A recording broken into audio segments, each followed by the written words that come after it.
I tried to find 3 examples that kind of cover all the spectrums of the starting point that I talked about earlier. So I pulled up some information over the last couple of days on some of our clients, and I'm just going to call this client case study number 1. But here's what their ride was. So you can see in 2012 is when they first started. That P means purchase. So they bought a house.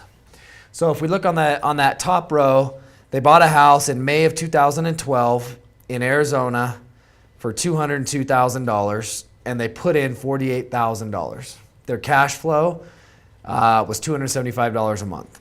Okay. Second house they bought was in September that same year in Arizona, $158,000. They put in $35,000, $250 a month cash flow. And then the last house is kind of part of their initial acquisition or purchase, part of their game plan, was bought in Arizona, $144,000, $32,000 down payment, $200 a month. So, and if you look, their next purchase wasn't until 2015. So for 3 years, basically, they were making $725 a month in net cash flow. You guys follow that? Make sense? Then in 2015, they put in some additional money. If you do the math, what 7 times 12 is about $8,000 a year they were getting over 3 years. They got about $24,000 of cash flow, but they added in some additional money on top of that. So they bought 2 more properties right here in Florida for $160,000 and $125,000. They put in $40,000 and $31,000 to get $350,000, $325,000 a month, so an additional $675,000. So after 3 years, they invested $186,000 of cash. They were getting $1,400 a month, which is just under $17,000 a year in cash flow, which represents a 9% cash-on-cash ROI. Okay? Then we waited 2 years, and we went to this client, like we've gone to many of our clients this year, and said it's a great time to sell in Arizona. It could be something to look at. When does your current lease expire? And let's make sure we get together 90 days before that expires and make sure we're clear on what your options are, so you are educated if you decide to sell or renew or release or whatever the decision is. So he sold 2 properties earlier this year in Arizona. He sold the one that he bought for $158,000 and the other one that he bought for $144,000. That $202,000 house is in Gilbert, which actually is an area we didn't buy a whole lot in, and he really likes that neighborhood, and so he didn't want to sell that house. Okay, so he sold these 2 houses. He sold it for $219,000 and $205,000. So I have in parentheses, this was the $158,000 purchase. This is the $144,000 purchase. So he got approximately this amount of cash at closing. He got his down payment back plus the growth.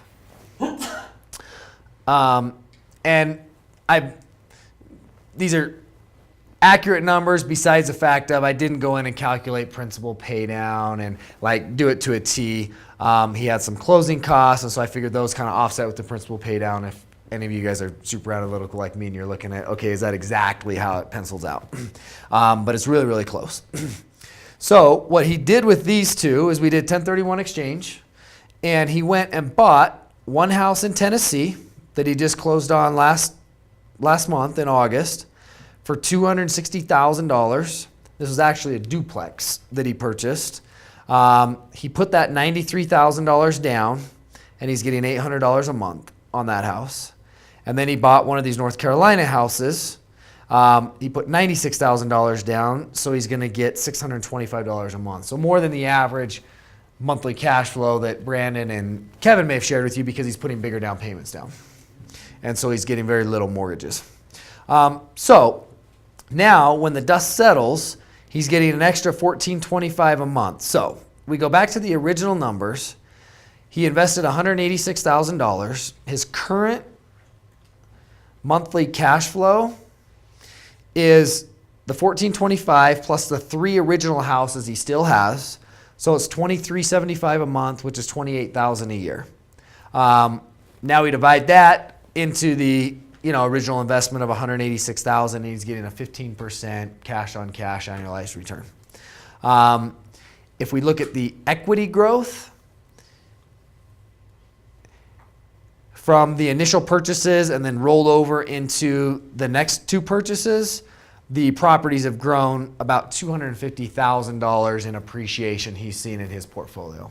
Of course, you don't realize that until you sell. He's done that on two houses, and so I carried that over into those two houses because he rolled it over, and he's got significant equity in those houses. But this is just the growth. So this represents the amount you bought it for versus what it's worth now. Okay? So this is one example. This individual obviously had some pretty significant resources to work with out the gate to buy 3 initially and then 2 more within 3 years and add in additional money. But they had a couple $100,000 to allocate towards starting their real estate portfolio, and you can see how it's performed. This example, and I really like